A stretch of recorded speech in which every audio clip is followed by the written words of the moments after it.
e ele sequer viu. Mas o assunto nosso hoje é esse aqui. Só segura. Grava teu pai pra mim. Segura só assim. Ah, não. Olha o rosto dele aqui. Não, eu não quero fazer isso. Não, eu preciso ir lá fora no banheiro. Tô com gripe. Eu vou esperar você voltar, tá bom? Não, eu tenho que pegar o começo dele. É só clicar aqui nessa tacinha aqui, ó. Filma pra mim, por favor. Filma ele pra mim. Não se mexer em nada. Você tá filmando? Não, deixa assim. Aqui embaixo aqui eu não estou apontando com o laser aqui, ó.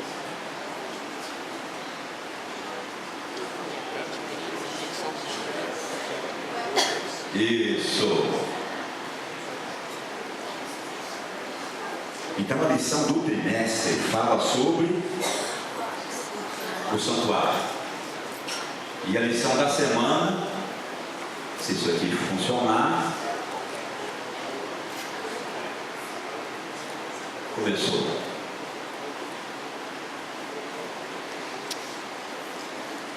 Isso aqui não está funcionando não. Ok. E a lição da semana, céu na terra. Vai atrás de mim. Você quer dar uma?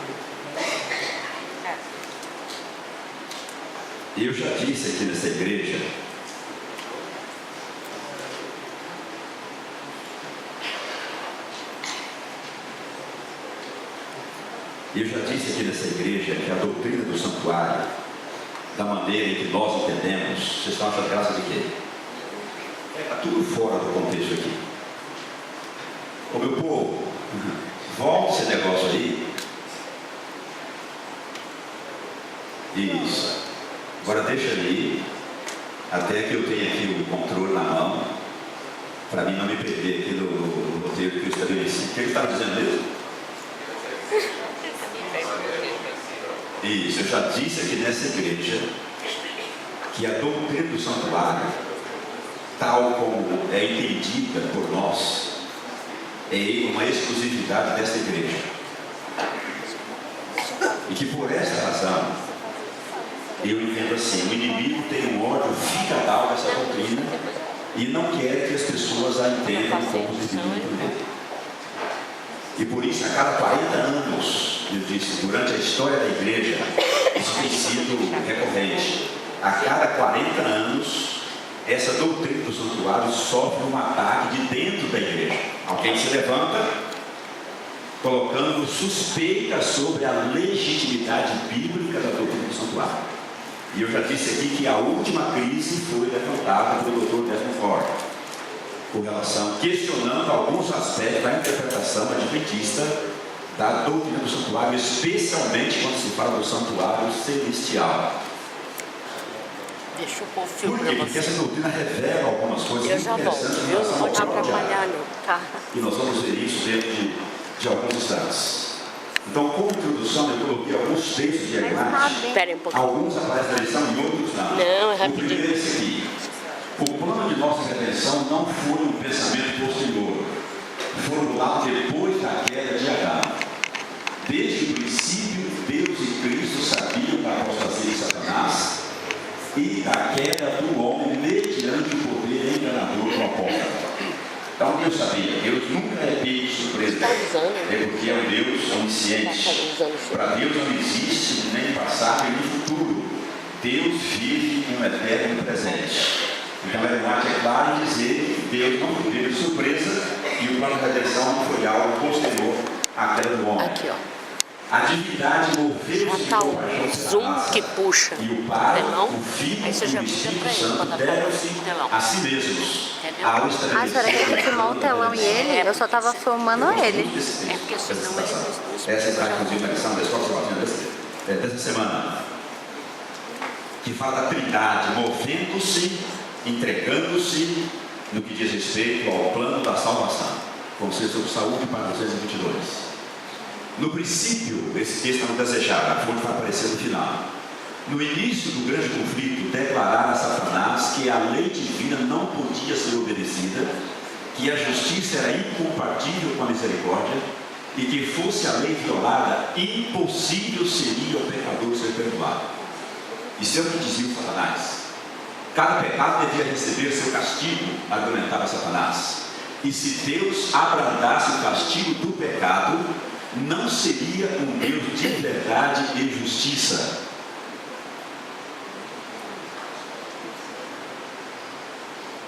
O Bernardo aqui funciona a hora que ele quer. Passa aí para mim, por favor.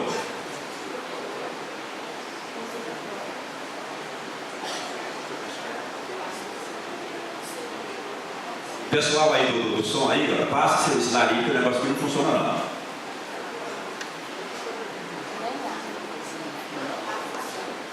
Eu acho que nem...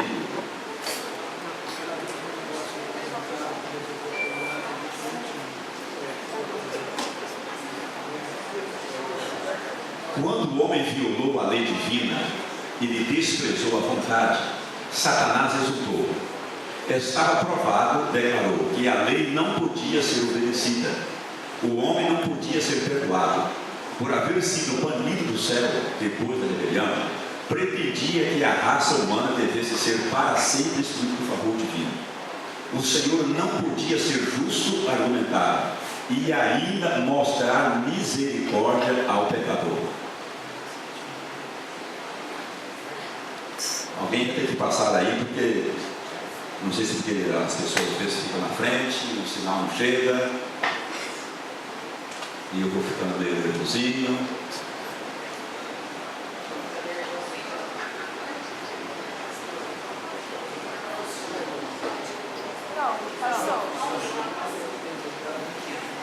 As outras vezes funcionou. Já passou? Já. Fiquem ligados aí para passar na hora que eu precisar, por favor. Mas mesmo com o pecador, achava-se o homem para com Deus em posição diversa de Satanás. Lúcifer pecara no céu, eu aprecio demais esse texto de imagem. Lúcifer pecara no céu em face da glória divina. A ele, como a nenhum outro ser criado, se revelou o amor de Deus. Compreendendo o caráter do Senhor, conhecendo-lhe a bondade, preferiu Satanás seguir sua própria vontade independente e egoísta. Essa escolha foi decisiva. Nada mais havia que Deus pudesse fazer para o salvar. Pode passar.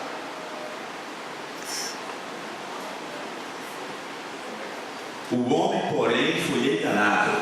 Obscureceu-se-lhe o espírito pelo sofisma de Satanás. A altura e a profundidade do amor divino não as conhecia o homem. Para ele, aí destaquei, para ele, ou seja, para o homem, havia esperança no conhecimento do amor de Deus. Contemplando-lhe o caráter, podia ser novamente atraído para ele. E aí está a fonte.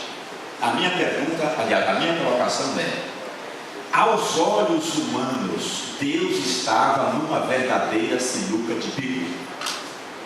Para aqueles que já foram mundanos, como eu, e gostavam de sinuca, como eu, o pai do Mota eu sei que era fissurado na sinuca, então já sabe o que é sinuca de bico. É a mais difícil você sair dela, é a sinuca de bico. Aos olhos humanos, Deus estava numa espécie de sinuca de bico. Por quê? Ora, ao homem ainda havia esperança. Se ele pudesse contemplar o caráter de Deus, poderia ser novamente atraído para Deus. Mas como que Deus, agora depois do pecado, vai se revelar ao homem? E aí tem uma citação de Holbrook no seu livro O Sacerdócio Expiatório de Jesus Cristo, página 107, diz assim: olha, como pode uma humanidade pecaminosa alcançar o Deus Santo que habita em luz inacessível? 1 Timóteo 6,16. De modo oposto, diz ele, como pode um Deus Santo comunicar-se com os seres humanos sem destruí-los? Conforme Deuteronômio 4:24 e Hebreus 12:29, que fala que Deus é fogo consumidor. Então veja a situação de Deus. Como Deus faria? O homem havia sido enganado, e por ter sido enganado, para ele havia esperança. Para o diabo não havia mais esperança. Ele já estava com a sua condenação selada. Mas para o homem havia esperança. E qual era a esperança? Era Deus tornar-se conhecido do homem. Era Deus revelar-se ao homem. Mas como que Deus vai revelar-se ao homem, se agora há um abismo entre a criatura e o Criador? Se agora há um abismo entre o céu e a terra? se há agora uma distância, e a imagem fala desse abismo, que esse abismo era tão negro, tão largo e tão profundo, que quando Jesus veio para tornar-se a ponte nesse abismo, ele temeu que se ele cruzasse esse abismo para unir-se à humanidade, ele temeu que nunca mais poderia voltar a ser um com Deus. Como que Deus poderia tornar-se conhecido do homem com essa distância agora que separava o homem de Deus? Só há uma saída, só havia uma saída, pode colocar. Era Deus fazer o céu descer aonde? Na terra. É o título da lição dessa semana. Céu na terra. E se há uma lição que o autor escolheu um título muito apropriado, na minha opinião, é o título da lição dessa semana. Céu na terra. Porque de fato o santuário é isso. O santuário terrestre é uma espécie do trono de Deus de forma itinerante. É como se Deus dissesse: eu tenho um problema muito sério na terra e eu preciso cuidar e resolver esse problema. E a melhor maneira de resolvê-lo é eu me tornar mais próximo do homem.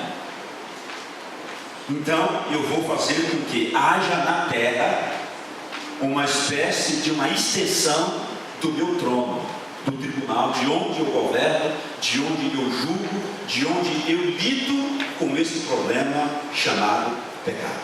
E por isso ele mandou que se construísse o Marcos. Quem sabe pega o meu controle? Por favor, só um minutinho, você vai arrebatar de novo.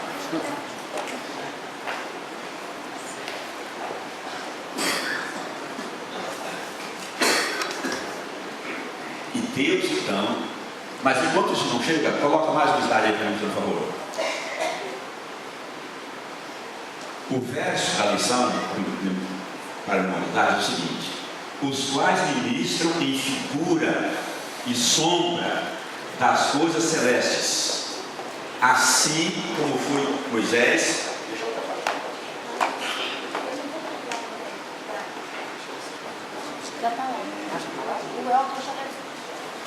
os quais ministram em figura e sombra das coisas celestes, assim como foi Moisés divinamente instruído quando restava para construir o tabernáculo, pois dizer: Já te livrei. vê que faças Obrigada, todas viu, as coisas Você de chama? acordo com o modelo que te foi mostrado no monte. O contexto de Hebreus 5, no verso 1, Paulo diz assim: o essencial das coisas que temos, o resumo de tudo que eu tenho falado até agora, é que temos tal sumo sacerdote que ministra à destra de Deus. Mas o que nos chama a atenção são essas três palavras cunhadas: figura, sombra e modelo. Então, que foi construído na terra, que é o céu na terra, que é o santuário que você vê lá em cima na ilustração, era de fato uma extensão do trono divino. Porque Deus disse assim a Moisés: e me farão um santuário para que eu possa habitar no meio deles. Ou seja, e me tornar conhecido, me revelar. Eu estou totalmente desconcentrado com esse negócio de não poder controlar. Pronto, Agora veja, volta, não é para passar agora não, tudo bem. Volta esse lado aí, não quero esse texto aí agora não. Ok. Figura, sombra e modelo. Com que propósito Deus mandou construir o santuário? Primeiro, para que ele habitasse no meio do povo. Mas em que tipo de ritual Deus se manifestava, Deus se revelava, Deus tornava-se conhecido do homem e mostrava ao homem de maneira ilustrada como que ele lidaria com esse problema chamado pecado? Qual era o básico do santuário? O que acontecia ali diariamente, por assim dizer? Alguém poderia nos ajudar? Sacrifício de quê? De animais, de cordeiros. E nesse sacrifício se derramava o quê? Como em Hebreus 9 diz, fala: sem derramamento não há o quê? Remissão de pecados. Então o sangue dos animais era todos os dias e em quantidade absurdamente grande. Animais eram sacrificados e sangue era derramado. Agora sim coloca o próximo slide, por gentileza. Mas Hebreus, no capítulo 10, verso 4, diz assim: é impossível que o sangue de touros e de bodes remova pecados. Então a minha pergunta é: mandaria Deus, ou teria mandado Deus, construir o santuário só para brincar de matar animais? Só para brincar de sacrifício? Ora, se o sangue de bodes e de bezerros, se de acordo com o Epístola aos Hebreus, era incapaz, tratasse de uma impossibilidade de remover pecados, para que então aquele ritual? Qual era o propósito que estava por trás? Era salvífico? Ora, se era salvífico, então há uma contradição aqui. E Paulo diz: olha, é impossível. Trata-se de uma impossibilidade que sangue de bodes e de bezerros possa remover qualquer tipo de pecado. Isso é uma impossibilidade. Então, algo que nos parece, se a gente não entender a coisa como devemos entender, é que Deus mandou fazer uma instituição para brincar de matar animais e derramar sangue de maneira inútil, porque esse sangue não tinha condições de purificar as pessoas dos seus pecados. Então, qual era o propósito de Deus? Pode colocar mais um slide. Mas não foi antes. E nem o meu está funcionando também, não? De Jesus vir, não tinha sacrifício. Uma pessoa junto. Então, o propósito do santuário era o que mesmo? Era pedagógico. Não era tanto, não tinha um propósito tanto salvífico. Era um propósito pedagógico, de ensinar. Eu costumo dizer, e para aqueles que já leram, vão se lembrar, quem já leu aquele famoso livro, um livro espetacular, chamado Deus do Banco dos Réus, que é um livro que todo mundo deveria ler. O capítulo 4 daquele livro tem o título Governo Itinerante, e o assunto é o santuário. E ali o autor, que é um autor bastante famoso, né? O autor daquele livro diz o seguinte: no contexto do Antigo Testamento, era como se o homem estivesse numa sala de aulas, aprendendo por ilustrações os passos que definem o processo da salvação. Ali o autor coloca que a salvação, o plano da redenção, deve ser entendido como um processo, e processo pressupõe algo que aconteça passo a passo, sempre um passo precipitando o outro passo, e se um passo for mal dado ou dado na hora errada, então todo o resultado do processo fica comprometido. Então lá naquele livro disse, era como se estivéssemos numa sala de aulas lá, aprendendo por ilustração, o Evangelho sendo desenhado, sendo ilustrado lá no santuário, para que o pecador pudesse compreender o processo do plano da redenção. E a lição, a introdução geral da lição do trimestre diz assim, no primeiro parágrafo, diz assim: Deus usou o santuário como ferramenta de ensino. Suas cerimônias revelaram verdades importantes sobre a redenção, o caráter de Deus e a eliminação final do pecado. Na minha humilde opinião, a lição que Deus realmente queria gravar com mais eficiência e eficácia na mente dos pecadores, tanto aqueles que viveram no Velho Testamento quanto nós, era sobre a eliminação final do pecado. E eu acrescentaria aqui na minha conta de risco mais uma palavra: verdades importantes sobre a redenção, o caráter de Deus, o caráter de Satanás, eu colocaria isso por minha conta, e a eliminação final do pecado. Porque as cerimônias do santuário, que eram ilustrativas, elas revelavam não só o caráter de Deus, mas igualmente o caráter de Satanás. Porque se a gente conhece só a bondade de Deus, mas não conhece a maldade do diabo, fica mais difícil fazer a sua escolha. Agora, quando você conhece que um é por natureza bom, essencialmente bom, e o outro tornou-se por natureza essencialmente mal, aí fica fácil fazer a escolha. O primeiro fica mais fácil. E agora vamos então ver um detalhe aqui. Na lição passada, a gente queria ter passado essa lição geral, a Eleni, nós, no sábado passado, para dar um vislumbre, uma ideia da lição toda do trimestre, mas não foi possível. Então ficou para a segunda lição. Então eu não estou aqui seguindo exatamente dia a dia a segunda lição. Estou tentando dar uma visão um pouco mais ampliada para facilitar a compreensão quando estudarmos a lição nas semanas subsequentes, que são as lições desse trimestre. Então, na lição passada, o artista pensou assim para ilustrar o santuário celestial.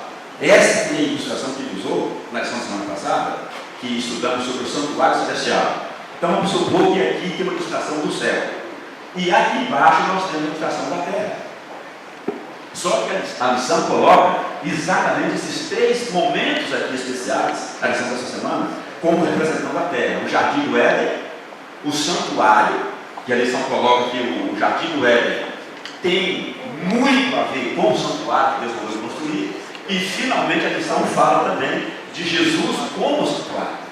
Então aqui estão, na minha humilde opinião, os 3 aspectos básicos, certo? Com relação à terra, comparando-a ao céu. Então eu coloco lá em cima agora um texto bíblico, nós não vamos ler agora. Ezequiel capítulo 28, versos 14 a 16. Esse texto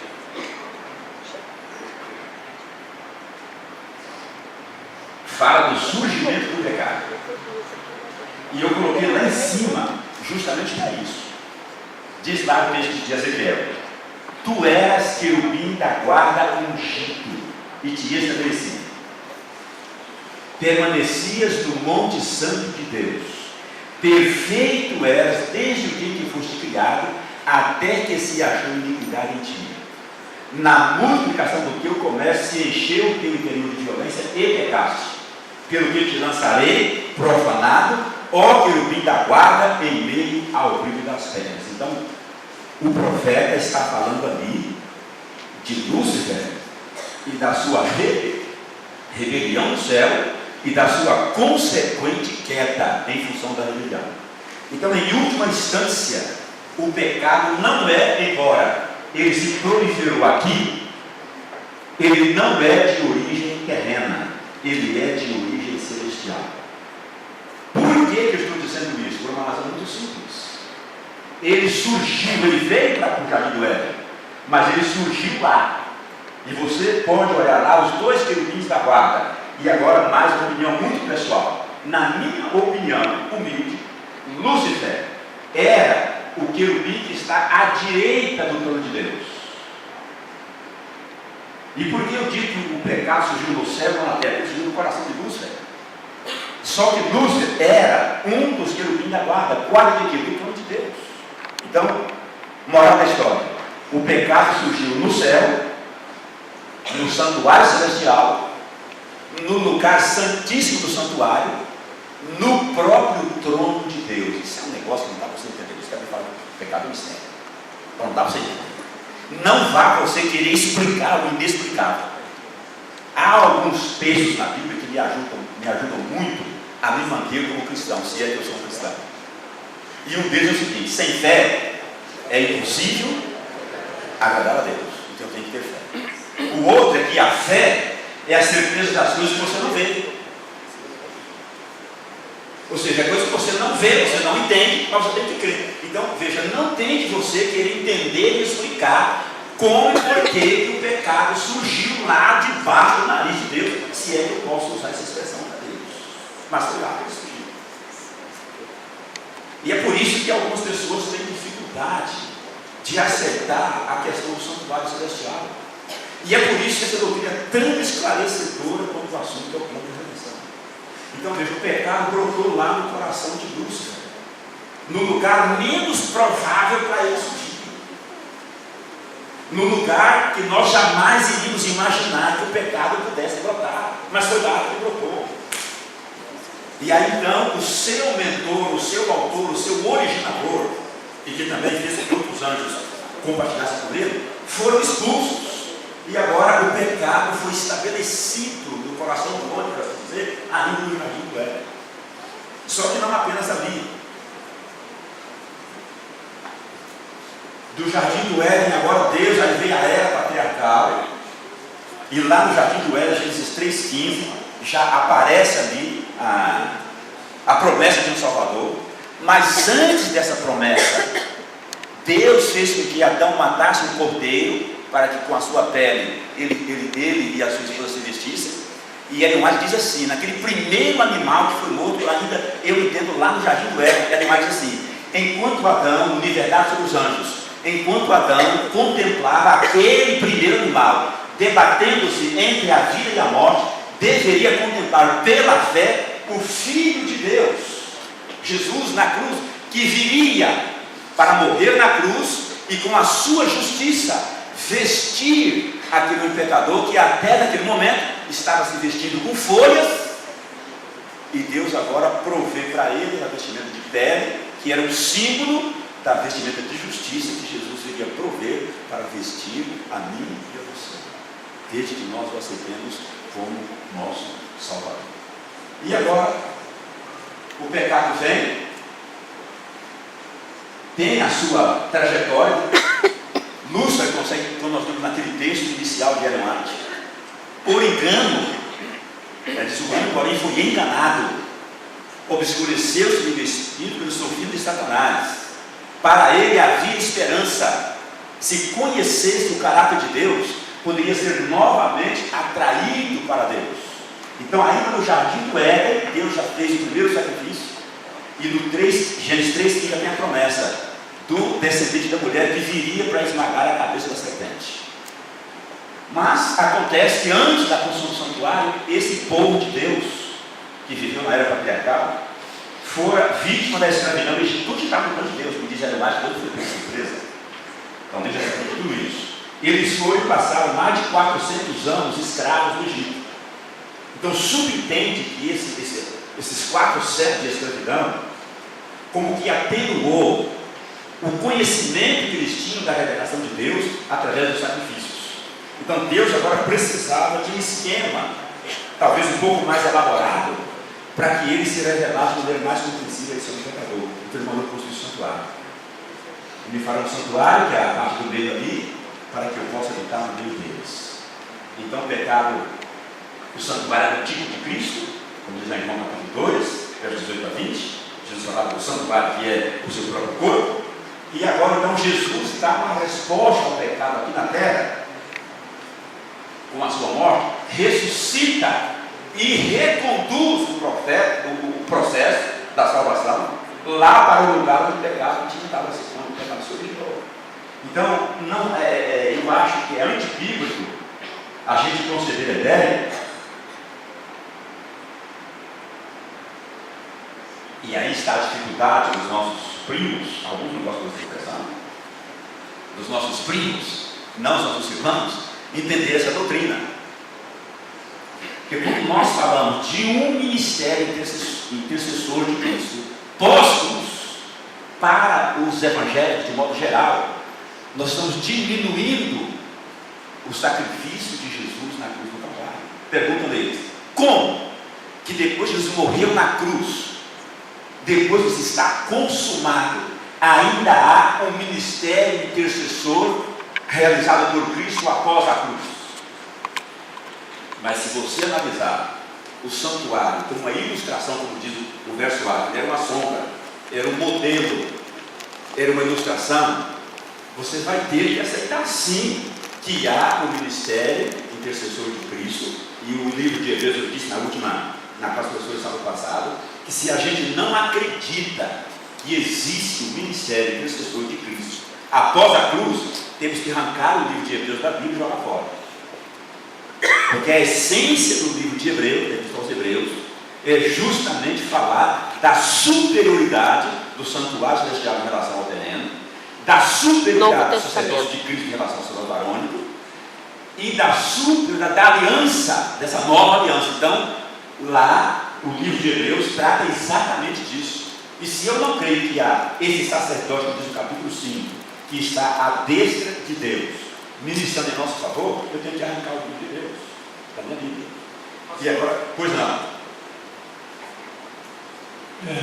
Foi bom o senhor tocar na lição da semana passada, que surgiu a nossa unidade madura. Quando começou o Santuário Celestial? Aí eu fui consultar o pastor Paulo e deu uma resposta. Depois o senhor aborda. Agora, para essas pessoas que não creem no Santuário Celestial, Deuteronômio 29. As coisas encobertas para Deus, as descobertas para nós, os nossos filhos. É uma possibilidade que a gente tem para passar para ele. Agora, se Jesus, como os nossos primos, falam que não pode interceder, quem vai interceder? A mãe de Jesus? Aí está, não vai